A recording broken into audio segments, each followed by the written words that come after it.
সময়ের সাথে জনপ্রিয়তা ও গুরুত্ব বাড়ছে মোবাইল ব্যাংকিংয়ে। এছাড়া ক্যাশলেস লেনদেনও বিস্তৃত হচ্ছে প্রতিনিয়ত।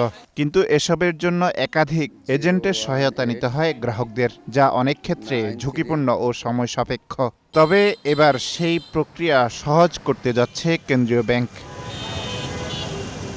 নতুন উদ্যোগে পরীক্ষামূলকভাবে এই সেবা চালু করবে পে স্টেশন নামে একটি প্রতিষ্ঠান।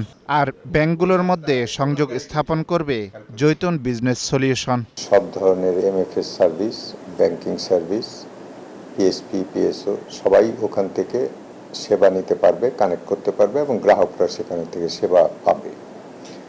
এটা একটা যুগান্তকারী পদক্ষেপ বলে আমরা মনে করি যে যখন প্রতিটা সার্ভিস প্রোভাইডার তার নিজস্ব একজন এজেন্ট বসিয়ে কাজ করে, সেটা সবসময় ইকোনমিক্যালি ভায়াবল হয় না। বাংলাদেশ ব্যাংকের তথ্য বলছে দেশে ব্যাংক অ্যাকাউন্ট ও মোবাইল ওয়ালেট ৪২ কোটির বেশি।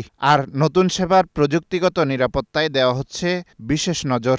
প্রতিটি লেনদেনে থাকবে ২ স্তরের ওটিপি, পিন ও বায়োমেট্রিক। বাধ্যতামূলক করা হয়েছে পরিচয় যাচাই, ফি তালিকা প্রকাশ এবং গ্রাহক সেবা। আমার সেলটাও ভালো হইতো, বা সেলস অগত্যা সেলসের টার্গেট থাকে, এই কারণে আর কি আমার নগদ আর রকেট নেই, শুধু বিকাশটাই আছে। তো এটা যদি নগদ থেকে বিকাশ বা বিকাশের থেকে রকেট এইভাবে সিস্টেমটা চালু হতো তাহলে হয়তো আমার সুবিধা হইতো। নগদে টাকা উঠাইতে গেলে আমাদের অনেক দূরে যাইতে হয়রানি হইতে হয়। এখানে আমাদের বিকাশে টাকা বেশি চার্জ কাটতেছে, নগদ একটু কম কাটে। বাংলাদেশ ব্যাংক এই এজেন্টদের হিউম্যান এটিএম হিসেবে গড়ে তুলতে চায়, যা ভূমিকা রাখবে প্রান্তিক পর্যায়ে লেনদেন সহজ করতে। ৩ ধাপে যাচাই বাছাইয়ের পর দেয়া হবে লাইসেন্স। এটা বেসিক্যালি একটা থার্ড পার্টি একটা আউটসোর্সিং আর জিনিসটা, একটা কোম্পানি আরেকটা কোম্পানির মাধ্যমে কিভাবে আমরা এটা করতে পারি। তো হোয়াইট লেভেল এজেন্সির এই বিষয়গুলো আমরা এখন ধারণা দেওয়া হয়েছে। বর্তমানে এটার সম্ভাব্যতা যাচাইয়ের জন্য আমরা 2টো পাইলটিংয়ের আবেদন এগুলো পর্যালোচনা করা হচ্ছে। একটা বাংলাদেশ ব্যাংকের একটা পরিকল্পনা রয়েছে একটা এই সংক্রান্ত একটি গাইডলাইন্স দেওয়া। বাংলাদেশ ব্যাংক জানিয়েছে নিয়মিত অডিট তদারকির মাধ্যমে পুরো কার্যক্রম পর্যবেক্ষণ করা হবে। কোনো অনিয়ম হলেই বাতিল হতে পারে লাইসেন্স। কাস্টমার এডুকেশনের প্রয়োজন আছে।